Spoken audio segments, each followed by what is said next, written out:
Halo, selamat siang teman-teman. Oke, sebelum saya memulai penjelasan materi, saya akan perkenalkan nama saya dulu. Perkenalkan, nama saya Stephanie Margareta. Di sini saya akan menjelaskan tentang pandangan individual konsumen. Ada 4 pokok bahasan yang akan kita bahas pada pertemuan kali ini. Yang pertama itu, apa sih yang dimaksud dengan persepsi? Nah, persepsi di sini yang dimaksudkan adalah cara pandang seseorang dalam dia melihat sesuatu dan kemudian dia akan mengartikannya yang didapatkan hanya bisa melalui bantuan panca indera seperti penglihatan dan juga pendengaran. Kotler menyampaikan bahwa persepsi ini adalah proses di mana saat seseorang memilih, mengorganisasi, dan menginterpretasikan informasi, kemudian akan menjadi suatu arti tersendiri bagi dirinya, sehingga dia dapat menciptakan gambaran secara keseluruhan. Nah, maksud dari informasi tersebut adalah segala sesuatu yang masuk serta menciptakan sensasi bagi orang. Contohnya di sini kayak produk, terus kemasan, terus merek, dan juga iklan. Oke, persepsi konsumen. Dengan demikian, bisa dikatakan bahwa persepsi konsumen ini adalah suatu proses di mana seseorang ini bisa mengorganisasi serta menginterpretasikan informasi sehingga informasi ini bisa menjadi arti bagi dirinya sendiri. Persepsi manusia sangat dipengaruhi oleh dua faktor. Yang pertama itu faktor internal dan juga faktor eksternal. Nah, faktor internal di sini adalah yang berkaitan dengan pengalaman, kebutuhan, nilai yang dianut, serta adanya pengharapan. Sedangkan faktor eksternal di sini adalah yang berkaitan dengan situasi, penampilan produk, dan juga sifat dari stimulus. Misalnya kayak ketika seseorang konsumen melihat produk pakaian di televisi. Nah, konsumen ini akan mendapat stimulus dari indera penglihatan dan juga pendengarannya. Stimulus dari indera penglihatan itu terjadi saat konsumen melihat model dan memperkirakan bahan dari pakaian itu. Sedangkan stimulus dari indera pendengaran berlangsung ketika konsumen mendengarkan musik dan juga tagline. Yang kedua, kita akan bahas tentang kepribadian. Apa sih yang dimaksud dengan kepribadian konsumen? Kepribadian di sini didefinisikan sebagai ciri-ciri kejiwaan dalam diri yang menentukan dan juga mencerminkan bagaimana seseorang menanggapi lingkungannya. Kepribadian mempengaruhi pilihan seseorang terhadap produk. Sifat-sifat yang mempengaruhi cara konsumen merespon suatu usaha promosi para pemasar, dan kapan dan di mana dan bagaimana sifat mereka mengkonsumsi suatu produk dan jasa tertentu.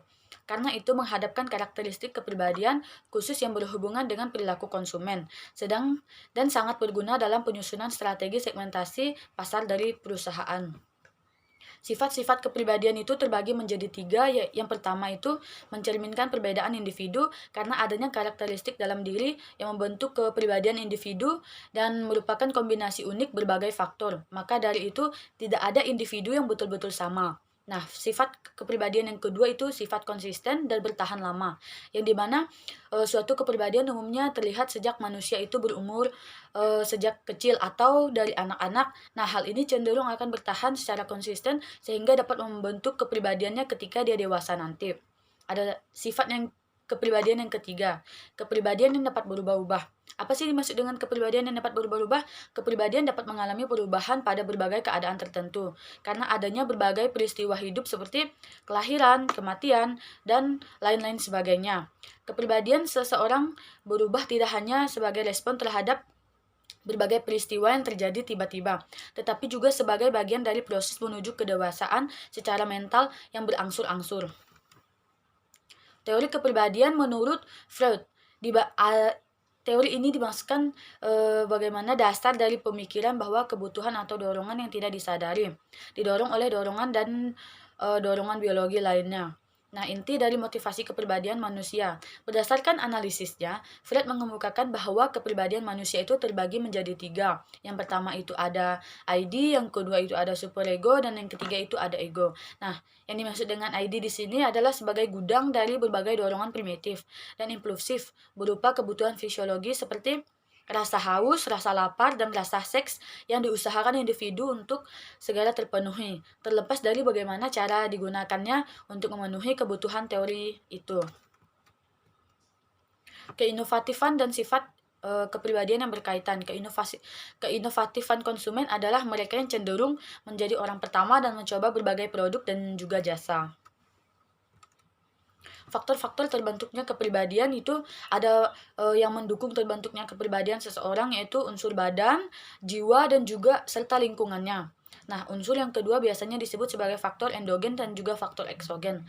Kedua faktor tersebut menjadi determinan kepribadian seseorang, sebab pertumbuhan serta perkembangan akan berpengaruh pada perkembangan kepribadian seseorang. Kemudian watak manusia akan ditentukan juga dan dipengaruhi oleh kekuatan dari kedua faktor tersebut. Nah, poin yang ketiga kita akan tentang pembelajaran, kemudian memori atau ingatan, dan juga adanya pemikiran.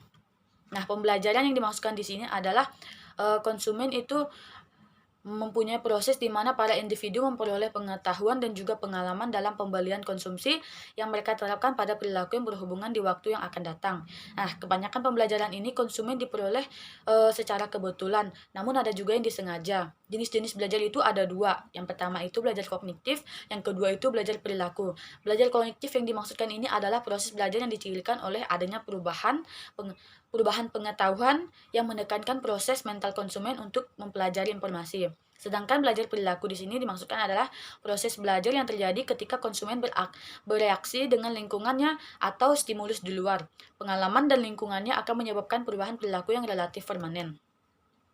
Proses belajar perilaku terbagi atas tiga, yaitu proses yang pertama proses belajar klasik conditioning, yang kedua itu proses belajar instrument conditioning atau operant conditioning, sedangkan proses yang ketiga itu proses belajar vicarious learning atau observational or social learning.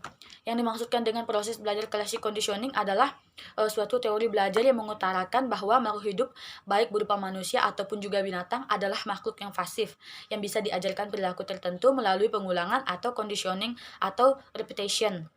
Proses yang kedua itu proses belajar instrument conditioning atau operant conditioning. Nah, yang dimaksudkan dengan proses belajar ini adalah proses belajar yang terjadi pada diri konsumen akibat konsumen itu menerima imbalan yang positif atau negatif atau yang disebut dengan reward karena mengkonsumsi suatu produk yang sebelumnya. Nah, proses yang ketiga itu adalah proses belajar vicarious learning atau observational or social learning. Apa sih yang dimaksud dengan proses belajar ini? Ini adalah proses belajar yang dilakukan oleh konsumen ketika ia mengamati tindakan dan perilaku dari orang lain dan konsekuensinya dari perilaku tersebut. Ada tiga konsep utama yang diturunkan dari proses belajar klasik conditioning, yaitu pengulangan, generalisasi stimulus, dan juga diskriminasi stimulus. Pengulangan yang dimaksudkan di sini adalah proses penyampaian pesan kepada konsumen yang berulang kali dengan frekuensi yang berkali-kali. Generalisasi stimulus yang dimaksudkan di sini adalah proses belajar konsumen karena konsumen itu mampu melakukan generalisasi terhadap stimulus yang diterimanya. Sedangkan diskriminasi stimulus adalah lawan kata dari generalisasi stimulus, yang artinya bahwa konsumen mampu memberikan kesimpulan terhadap stimulus yang diberikan produsen apakah ada perbedaan atau ciri khas berbeda dengan produk pesaing. Memori atau ingatan. Apa sih yang dimaksud dengan memori? Memori adalah sistem mental yang aktif yang bekerja untuk menerima, kemudian menyimpan, kemudian mengatur, kemudian mengubah, dan juga mengingat informasi. Pendapat ini disampaikan oleh Berdeley pada tahun 1990. Memori terdiri dari dua komponen yang saling terkait, jangka pendek dan juga memori jangka panjang. Proses memori. Pengambilan informasi produk dimulai dengan mengingat kode. Sebuah kode adalah bagian tertentu dari informasi yang telah disimpan pada memori jangka panjang. Ketika kode diingat, kemudian ditransfer dari memori jangka panjang untuk memori jangka pendek, sehingga seseorang menjadi sadar akan informasi yang berkaitan dengan suatu produk tersebut. Cara pemasaran dapat membantu ingatan konsumen, yaitu dengan cara berulang-ulang, juga isyarat gambar, dan juga pembelajaran.